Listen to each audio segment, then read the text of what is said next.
أعوذ بالله من الشيطان الرجيم.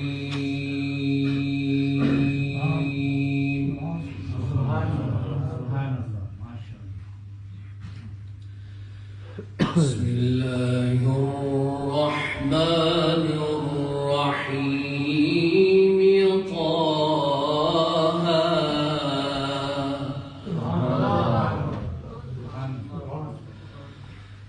ما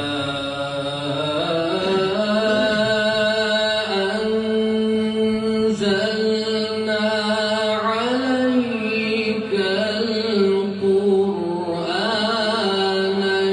لتشقى.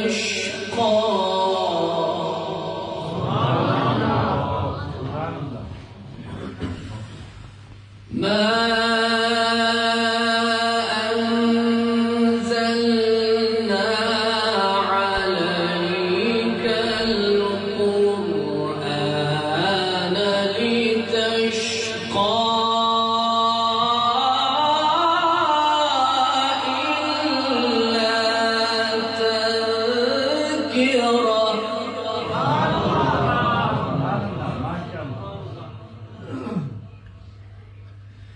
إلا تذكرة لمن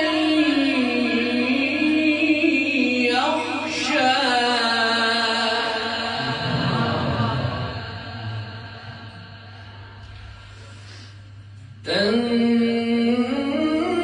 تنزيلا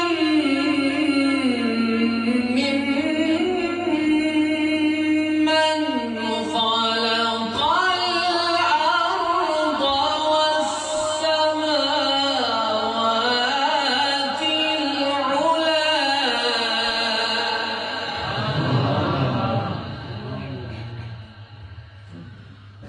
الرحمن على العرش استوى.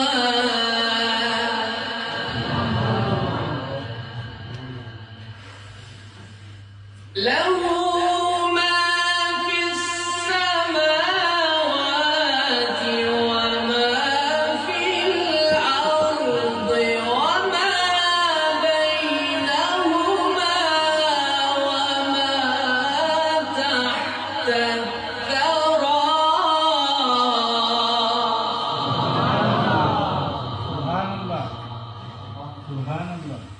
وإن تجهر بالقول فإنه يعلم السر وأخفى.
على سيد الأنبياء والمرسلين وعلى آله وأصحابه أجمعين.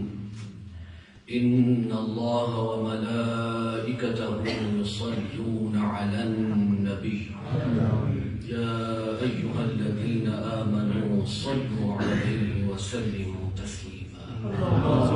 اللهم صل على سيدنا ونبينا ومولانا محمد وعلى آل سيدنا ونبينا ومولانا محمد وبارك وسلم عليه. يا صاحب الجمال ويا سيد البشر من وجهك المنير لقد نور القمر لا يمكن الثناء كما كان حقه بعد از خدا بزرگ تو قصہ مختصر. تیری نگاہ ناز سے تیری نگاہ ناز سے دونوں مراد پا گئے. عقل غیاب و جستجو، عشق حضور و اضطراب. اور خلق سے اولیاء سے رسول اور رسولوں سے اعلیٰ ہمارا نبی. کون دیتا ہے دینے کو منہ چاہیے، دینے والا ہے سچا ہمارا نبی. حضرت ابو ہریرہ رضی اللہ تعالی عنہ روایت کرتے ہیں کہ میں نے سرکار دو عالم محمد رسول اللہ صلی اللہ علیہ وآلہ وسلم سے عرض کیا کہ یا رسول اللہ صلی اللہ علیہ وآلہ وسلم، میں آپ سے بہت سی باتیں سنتا ہوں مگر بھول جاتا ہوں. تو سرکار علیہ السلام نے فرمایا کہ ابو ہریرہ اپنی چادر پھیلاؤ. تو حضرت ابو ہریرہ رضی اللہ تعالی عنہ نے اپنی چادر پھیلا دی. تو فرماتے ہیں کہ سرکار نے اپنے دونوں ہاتھوں سے چلو بنایا اور اس چادر میں انڈھیل دیا اور پھر فرمایا ابو ہریرہ اس کو لپیٹ لو. اور میں نے وہ چادر اٹھائی اور لپیٹ لی. اس کے بعد کچھ بھی نہ بھولا. حضرات محترم، یہ بڑا پرفتن دور ہے. ایک طرف تو دین سے دوری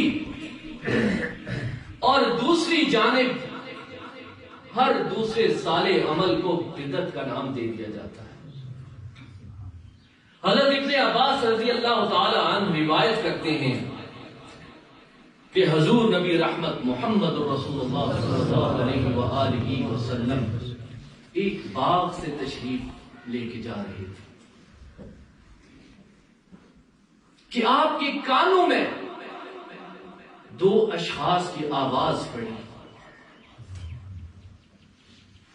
وہاں دو قبریں بھی موجود تھیں. تو سرکار دو عالم محمد الرسول اللہ صلی اللہ علیہ وآلہ وسلم نے فرمایا کہ ان دو قبر والوں پر عذاب ہو رہا ہے اور کسی بڑے گناہ کی وجہ سے نہیں. ایک پیشاب کے قطروں سے نہیں بچتا تھا اور دوسرا چغل خور تھا. پھر حضور نبی رحمت محمد الرسول اللہ صلی اللہ علیہ وآلہ وسلم نے فرمایا کہ مجھے ایک تازہ کھجور کی ٹہنی لا کے دو. صحابہ نے پیش کی. پھر آپ نے اس ٹہنی کے دو ٹکڑے کیے اور ایک جگہ آتا ہے کہ آپ نے ایک قبر پر رکھ دیا اور دوسرا دوسری قبر پر، اور ایک جگہ آیا کہ آپ نے ایک قبر میں گاڑ دیا اور دوسرا دوسری قبر میں گاڑ دیا اور فرمایا کہ جب تک یہ ٹہنیاں ہری رہیں گی ان کے عذاب میں تخفیف ہوتی رہے گی. حضرات محترم، اس حدیث مبارکہ سے ہمیں معلوم کیا ہوا؟ ایک تو یہ معلوم ہوا کہ حضور نبی رحمت محمد الرسول اللہ صلی اللہ علیہ وآلہ وسلم ان دو اشخاص کا ماضی بھی جانتے تھے. کے گناہوں سے بھی واقف تھے، اور پھر جو ان کی قبور میں جو ان پر عذاب ہو رہا تھا اس سے بھی واقف تھے، اور پھر ان کے مستقبل سے بھی واقف تھے کہ ان کے عذاب میں تخفیف ہو جائے گی۔ اور دوسری بات جو ہمیں سمجھ آتی ہے وہ یہ ہے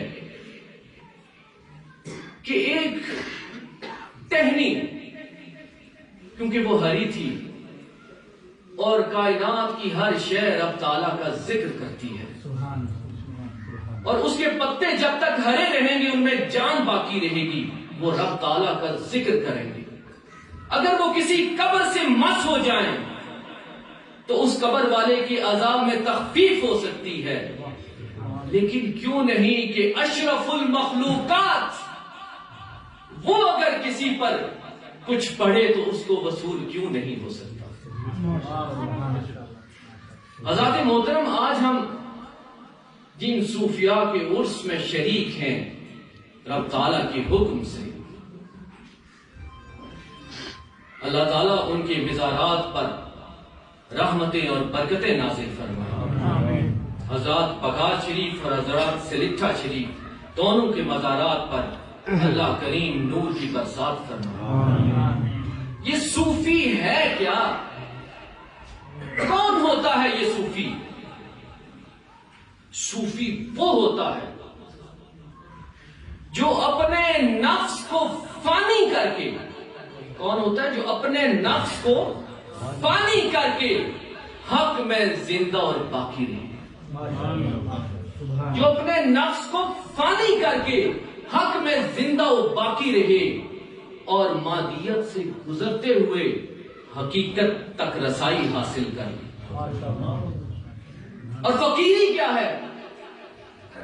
فقیری کوئی آسان چیز نہیں ہے۔ فقیری کیا ہے؟ فقیری یہ ہے کہ جس طرح فقیر بندہ مومن اپنے جسم کو گناہوں سے پاک رکھتا ہے، جس طرح بندہ مومن اپنے جسم کو گناہوں سے پاک رکھتا ہے، اسی طرح اپنے قلب کو خیالی گناہ سے بھی پاک رکھتا ہے۔ اور پھر محبت میں اتنی ریاضت کرتا ہے، محبت میں فقیر بندہ مومن محبت میں اتنی ریاضت کرتا ہے کہ اس کی ہر دھڑکن پکارتی ہے اللہ اللہ، اور ہر وقت ورد زبان یہ رہتا ہے کہ سرکار دو عالم محمد رسول اللہ صلی اللہ علیہ وآلہ وسلم پر درود و سلام کے نذرانے بھیجتا ہے۔ اور اگر آپ جاننا چاہتے ہیں کہ خدا خوفی اور رب کی رحمت کی امید کیسے ہوتی ہے، تو حضرت ابو بکر صدیق رضی اللہ تعالی عنہ فرماتے ہیں کہ اگر آسمان سے ندا آئے، کہ بجز ایک شخص کے سب لوگ، بجز ایک شخص کے سب لوگ جہنم میں داخل کر دیے جائیں گے، تو صرف میں ہی امید کرنے والا ہوں۔ اور اگر یہ ندا آئے کہ بجز ایک شخص کے سب لوگ جنت میں داخل کر دیے جائیں گے، تو سب سے زیادہ ڈرنے والا بھی میں ہی ہوں۔ اور حضرات محترم، تقوی کیا ہے؟ تو چلتے ہیں بارگاہ حضرت امام ابو حنیفہ میں کہ حضرت امام ابو حنیفہ رحمت اللہ علیہ بازار میں جا رہے ہیں، گرد و غبار کچھ آپ کے کپڑوں پہ لگ جاتا ہے، کچھ گرد و غبار آپ کے کپڑوں پہ لگ جاتا ہے، آپ فوراً واپس جاتے ہیں اور اس کو دھو کے پاک کر لیتے ہیں۔ تو لوگوں نے پوچھا کہ آپ کے نزدیک تو اتنی نجاست جائز ہے، تو آپ نے کیا فرمایا؟